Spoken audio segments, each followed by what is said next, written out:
mundo.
Nos vamos hasta Rusia.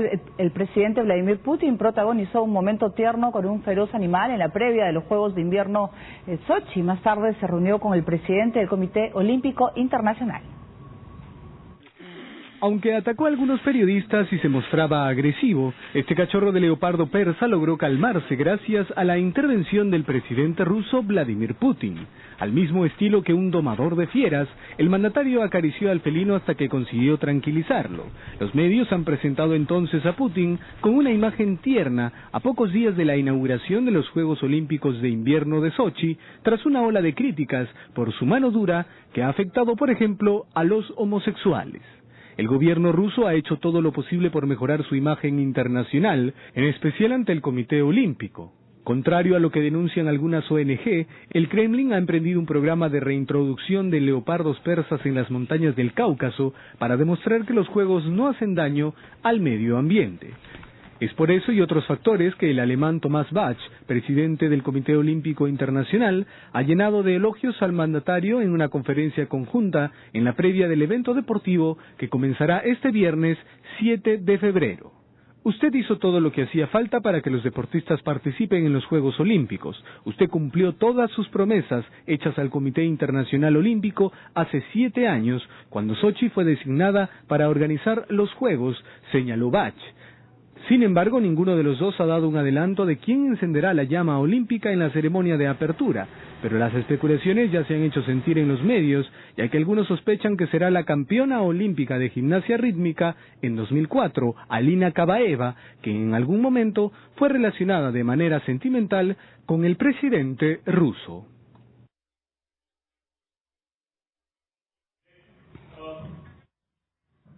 Muy bien, garantiza la seguridad Vladimir Putin, pero sin embargo el Comité Olímpico Austriaco ha dado a conocer que ha recibido una carta anónima con la amenaza de secuestrar a la esquiadora Marlies Schill y el piloto de Skeleton Janine Flock durante los Juegos de Invierno, así que serán escoltados por miembros de la policía austriaca al salir de la Villa Olímpica, así que está pues este temor, este fantasma de posibles atentados. Ahora estamos hablando de la posibilidad de secuestros, así que va a ser unas Olimpiadas curiosas, yo no sé cómo llamarlas.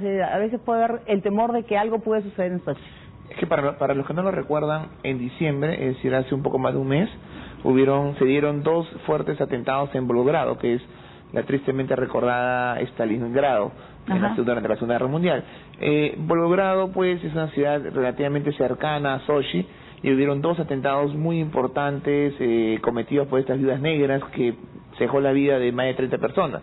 En octubre se había dado otro atentado. Entonces, de alguna manera existe mucha tensión, porque además estos grupos terroristas han amenazado con mayores atentados y acciones durante las Olimpiadas. Por esa razón es el nivel de seguridad que está teniendo en las Olimpiadas de Sochi. He podido leer comentarios de deportistas de diferentes países y todos se asombran con el nivel de seguridad, con la revisión perpetua continua de los portaequipajes, seguridad en el aeropuerto, en las calles. La verdad es que ¿y por qué hay tanta seguridad? No solamente es un tema de evitar las acciones terroristas, lo cual es importante. Para Putin se juega gran parte de su reputación en estos juegos. Putin está construyendo en los últimos años inteligentemente está haciendo que Rusia recupere pues ese sitio perdido luego del fin de la Guerra Fría. Por eso Putin ha sido catalogado por varias revistas como el personaje del año pasado. ¿Y por qué? Porque Putin ha sabido poner en su lugar a potencias como Estados Unidos, en el caso de Siria, ha puesto en su lugar a la Unión Europea en el caso de Ucrania. Y al tigrillo también, mira cómo lo ha puesto. Y obviamente claro, eso es un símbolo interesante de Putin, el todopoderoso que puede controlar bestias, ¿no? Entonces, el caso también de Snowden, haciendo pues, enfrentándose a la hipocresía occidental en torno al espionaje. Pero de alguna manera Putin ha manejado muy bien la política internacional, y por eso fue importante la realización de los Juegos, las Olimpiadas de atletismo hace un par de meses, hoy los Juegos de Invierno, y el 2018 pues el campeonato de fútbol. Entonces yo creo que Putin está manejando la agenda internacional de manera muy inteligente, y para él esta organización de este evento es fundamental. Esperemos que no exista ningún atentado y que de alguna manera por el bien de las personas y los competidores no termine en alguna desgracia. Así es, y además cabe pues informar que va a haber 3 peruanos que van a participar en las Olimpiadas de Invierno de Sochi. Muy bien, vamos ahora ante el reciente fracaso de la conferencia de Ginebra 2. Un medio ruso ha dicho que, según fuentes diplomáticas, John Kerry y Sergei Lavrov están planeando una nueva fórmula para alcanzar la paz en Siria. Conozcamos de qué se trata. Los ataques con bomba de barril continúan en Alepo, la ciudad más grande de Siria. La oposición ha acusado a las fuerzas del presidente Bashar al-Assad de generar estas explosiones en diversas zonas controladas por rebeldes, que van dejando más de 150 muertos en los últimos 3 días. Solo en este martes los activistas han calculado un total de 7 atentados, uno de ellos contra una mezquita que era utilizada como escuela provisional, causando la muerte de al menos 5 personas, entre hombres, mujeres y niños. Y es que esta situación no ha cambiado en Siria tras la conferencia de paz en Ginebra. Esto ha motivado que el primer ministro turco Recep Tayyip Erdogan criticara duramente al Consejo de Seguridad de Naciones Unidas, tildándolo de incapaz de trabajar por Siria y de insensible ante la tragedia humana que ha dejado miles de muertos. Por su parte, la canciller alemana Angela Merkel, quien se reunió con Erdogan en Berlín, también lamentó que la crisis humanitaria en Siria continúe debido al fracaso de Ginebra II. Pero Estados Unidos y Rusia estarían preparando una nueva fórmula para alcanzar la paz en Siria. Citando al diario Kommersant, la agencia rusa de información RIA Novosti informó que el secretario de Estado norteamericano John Kerry habría propuesto al ministro de Exteriores ruso Sergei Lavrov reunir en un foro alterno a Ginebra a Turquía y Arabia Saudita, principales aliados de la oposición, así como Irán, socio estratégico del régimen de Bashar al-Assad. Una iniciativa que, de concretarse, pondría frente a frente a 2 potencias árabes que luchan por el control regional.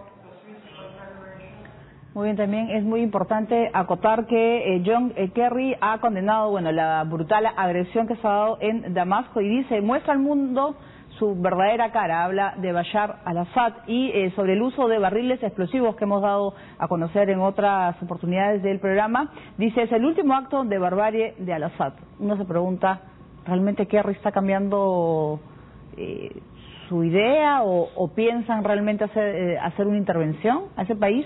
Porque ya los niveles de violencia están alcanzando niveles increíbles, está muriendo mucha gente cada día. Sí, bueno, es obvio y evidente pues las acciones tomadas por el gobierno de al-Assad, muchas de ellas contrarias a los principios humanitarios. Ajá. Pero también es cierto que Estados Unidos está tratando, y lo ha dicho Kerry, de construir una nueva estrategia. Yo creo que esa alianza y ese apoyo a la oposición cada vez va menguando. Vemos una oposición a la cual ya no le dan pues ya no hay tanto apoyo logístico como había antes. Vemos una oposición fracturada, una oposición en donde participan 2 grupos terroristas que entre ellos también se pelean al frente al Nusra y este ejército para la liberación de Irak y de Levante. Pero de alguna manera para Estados Unidos también le causa mucha preocupación el apoyo y la situación de la oposición, que también, como ha hecho la ONU en anteriores ocasiones, también ha dado muestras de violaciones a derechos humanos. Entonces yo creo que va a tener que plantear una nueva estrategia, y Kerry lo está tratando de hacer, justamente esta idea de crear una nueva ronda sin la presencia de las partes, frente a lo que debe ser el inicio de una nueva ronda este lunes entre el gobierno de al-Assad y la oposición. Creo que es importante dentro de lo que debe ser pues un nuevo reenfoque del problema. Ahora, Erdogan ha dicho algo interesante. El primer ministro turco, ha criticado a la ONU, y es verdad, hace momentos no hablamos mucho de la ONU, y él ha dicho algo que se viene repitiendo hace 10 años.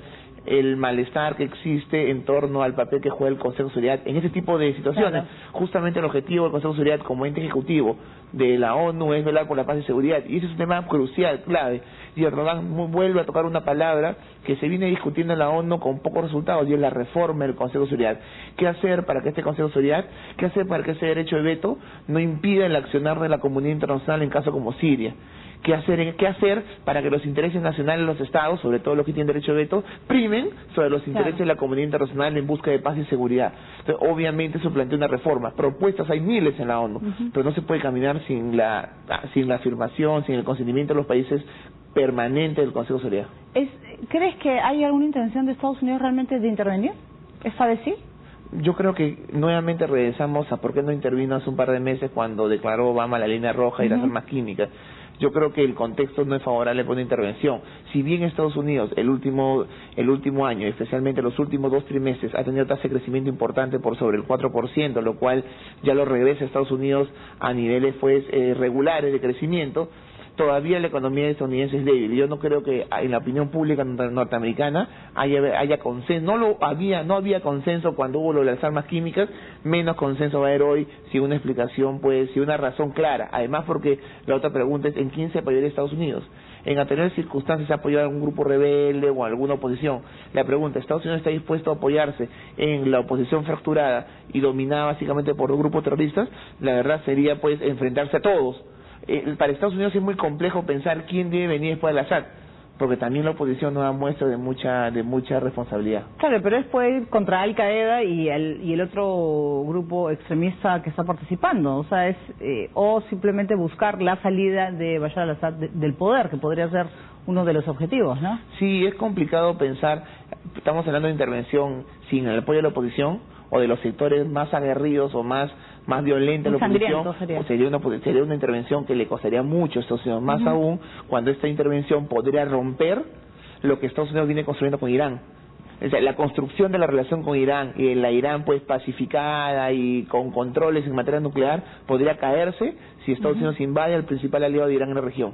Así que este es un ajedrez muy difícil que creo que no se soluciona simplemente con una intervención en este momento. También el diálogo de Irán-Arabia Saudita. Sí, fundamental, los dos grandes líderes del mundo del Medio Oriente, digamos, ¿no? Obama va a ir para Arabia Saudita, esperemos que se pueda concretar esta reunión, porque de alguna manera vemos que las reuniones entre el oficialismo sirio y la oposición no llegan a buen puerto, es decir, la oposición no deja su posición de que todo parte con la salida de Assad, y por otro lado el oficialismo todo lo contrario. Han conversado una semana sin ningún resultado. Es bueno abrir otra mesa en donde negocien los aliados de las partes, Arabia Saudita y Turquía por un lado, Irán por el otro, bajo el amparo de Estados Unidos y la Unión Soviética, también aliados, uno de la oposición y otro del gobierno. Me parece que en este foro, sin el oficialismo y sin la oposición, se pueden llegar a mejores resultados que pueden obligar a las partes